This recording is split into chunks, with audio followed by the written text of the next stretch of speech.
تاریخ اسلام میں اگر نامور بہادروں اور عاشقان شہادت کا شمار کیا جائے تو اس جنونی بہادر کا ذکر بھی نمایاں نظر آتا ہے، جس کا عشق جہاد دیکھ کر لوگ رشک کرتے تھے، جس کا عزم و استقلال رہتی دنیا تک یاد رکھا جائے گا۔ وہ آہنی مجاہد جس کی تلوار کی جھنکار میدان جنگ میں دشمن کے لیے موت کا پیغام بن جاتی تھی، وہ جس کے دل میں شوق شہادت ایسے دہتا تھا کہ وہ ہر معرکے کو جنت کی دہلیز سمجھ کر لڑتا تھا۔ وہ غیرت اسلام کا وہ شاہین تھا جو کفار کے لشکر پر بجلی بن کر ٹوٹ پڑتا تھا، اور جس کی رگوں میں بہادری، وفاداری اور عشق جہاد خون بن کر دوڑتا تھا، جس کی ایک للکار سے دشمن کے حوصلے پاش پاش ہو جاتے تھے۔ وہ شیر میدان جنگ جو ایک ہی وقت میں کئی دشمنوں کو خاک میں ملا دیتا، جس کا نام سن کر دشمن کے دلوں کی دھڑکن تیز ہو جاتی، وہ جس کی وفاداری پر زمانہ رشک کرتا، ایک ایسا شیر دل جوان جو بیک وقت دونوں ہاتھوں میں تلواریں تھام کر دشمن پر قیامت بن کر ٹوٹ پڑتا، جس کے سامنے آنے سے پہلے ہی دشمن کے قدم ڈگمگا جاتے۔ کائی قبیلے کی ان درخشاں ستاروں میں سے ایک وہ جنونی مجاہد جس کا نام تھا بامسی بیرک۔ یہ وہ دور تھا جب اناطولیہ کی سرزمین خون میں نہلا دی گئی تھی۔ معصوم بچوں، بے بس عورتوں اور کمزور بوڑھوں پر ظلم کے پہاڑ توڑے جا رہے تھے، ہر سمت سے دشمنوں کے سائے منڈلا رہے تھے۔ مغرب میں بازنطینی سازشیں اور مشرق میں منگولوں کی قیامت خیز یلغار۔ مسلمان بکھرے ہوئے، کمزور اور بے یار و مددگار تھے، جبکہ سلطنت سلجوق جو کبھی دشمنان اسلام کے لیے ایک ڈراؤنا خواب ہوا کرتی تھی، اپنی حاکمیت اور طاقت کھو چکی تھی۔ اس دردناک دور میں ترکمان قبائل آپس کے اختلافات اور ذاتی مفادات کی بھیڑ چڑھ کر بکھرے ہوئے تھے، مگر ان کے سینوں میں اسلامی سلطنت کے قیام کی امید اور تمنا آج بھی زندہ تھی۔ کائی قبیلہ شجاعت اور ایمان کا گہوارہ تھا۔ بامسی بیرک کائی قبیلے کا وہ ستون تھے جس نے سلطنت کی بنیاد رکھی، وہی کائی قبیلہ جو اپنی شجاعت، غیرت اور جنگی مہارت کی وجہ سے تمام ترک قبائل میں ممتاز مقام رکھتا تھا۔ یہ وہ قبیلہ تھا جس کی رگوں میں اوغوز خان کی بہادری سرایت کر گئی تھی، اور جس کی تقدیر میں ایک عظیم الشان سلطنت کی بنیاد رکھنا لکھا جا چکا تھا۔ ان بکھرے ہوئے قبائل میں واحد کائی قبیلہ ایسا تھا جس کا نام ہی عزت و وقار کی علامت تھا۔ یہ قبیلہ اوغوز خان کی عظیم نسل کا وہ چراغ تھا جو ہر آندھی میں جلتا رہا۔ اوغوز خان کی اولاد کے 24 قبائل میں سے کائی قبیلہ سب سے معزز، سب سے بہادر اور سب سے طاقتور مانا جاتا تھا۔ وسطی ایشیا کی سرزمین سے ہجرت کر کے اناطولیہ کے سرحدی علاقوں میں آباد ہونے والے یہ خانہ بدوش لوگ گو کہ مال و دولت سے تہی دامن تھے، نہ اپنا گھر، نہ اپنی زمین، نہ ہی کوئی ٹھکانہ، مگر ان کے پاس یقین محکم، عزم راسخ اور وہ جنگی روایات تھیں جو نسل در نسل انہیں میراث میں ملی تھیں۔ اس قبیلے کا بچہ بچہ کفر سے نفرت اور اسلام سے محبت لے کر پیدا ہوتا تھا۔ یہی جذبہ ایمانی تھا جس نے مستقبل میں اس سلطنت کی بنیاد رکھی، جس نے 3 بر اعظموں میں 650 سال تک اپنا پرچم اسلام لہرائے رکھا۔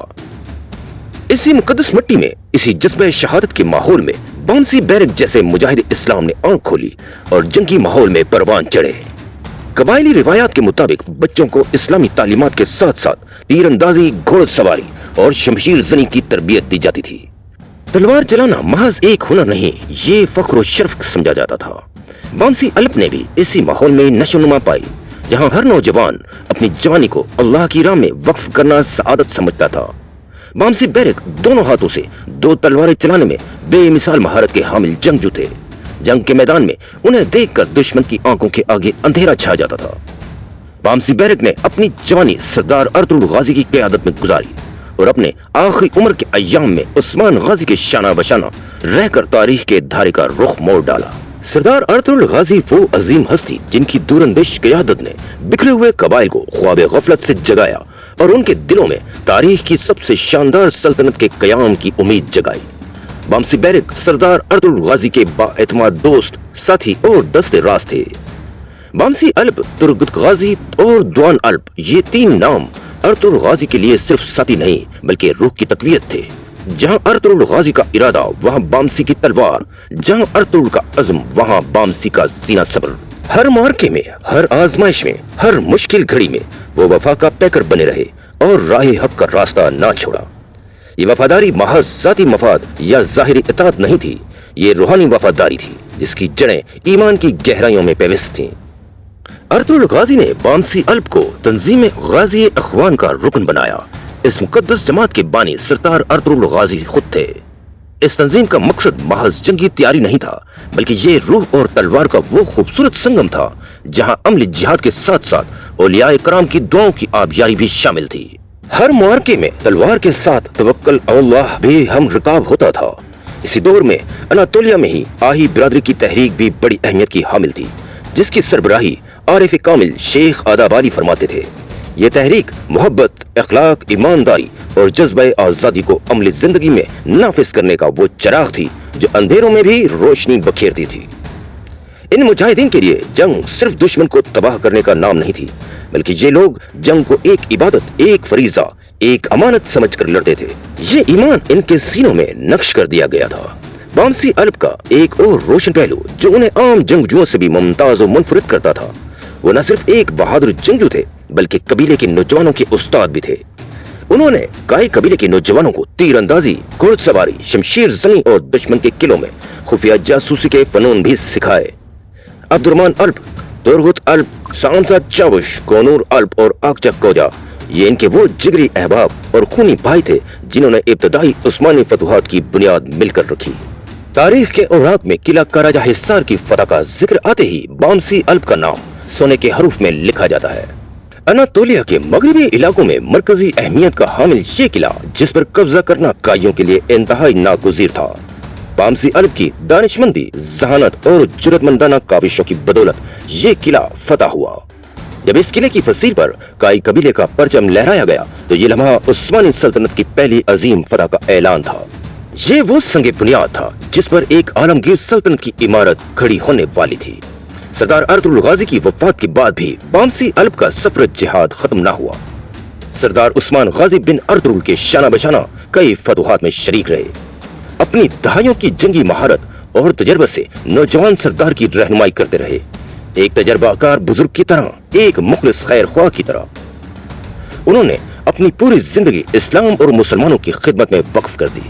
وہ صرف ایک سپاہی نہیں تھے بلکہ قبیلے کی حفاظت، غیرت اور بقا کے نگہبان تھے، ایک ایسا ستون جس نے ابھرتی ہوئی سلطنت عثمانیہ کو سہارا دیا تھا۔ اور آج جب ہم سلطنت عثمانیہ کی عظمت کا ذکر کرتے ہیں تو ہمیں یہ یاد رکھنا چاہیے کہ یہ عظمت صرف سلاطین کی نہیں تھی، یہ ان گمنام ہیروز کی تھی جو بنیادیں مضبوط کر گئے۔ بلا شبہ بامسی الب اسی شجر کا وہ تناور تنا تھے جو سلطنت عثمانیہ کے درخت کے حقیقی باغبان بھی تھے۔ یہ سب بامسی الب جیسے گمنام مجاہد کی بدولت ممکن ہوا، جنہیں نہ تخت و تاج کا لالچ تھا، نہ ہی مال و دولت کی ہوس، اور نہ ہی نام و نمود کی چاہ۔ ان کا واحد مقصد حیات اور منتہائے آرزو رضائے الہی تھا۔ جب بھی قبیلے کو ان کی ضرورت پڑی وہ سیسا پلائی دیوار کی طرح تلوار اٹھا کر سینہ تان کر بلا خوف و خطر کھڑے ہو گئے۔ تو ناظرین اکرام، یہ تھے تاریخ کے وہ ہیرو بامسی بیرک، ایک ایسا کردار جو چاہے تاریخ کی کتابوں میں ثابت ہو یا نہ ہو، دلوں کی کتابوں میں آج بھی زندہ ہے اور ہمیشہ زندہ رہے گا۔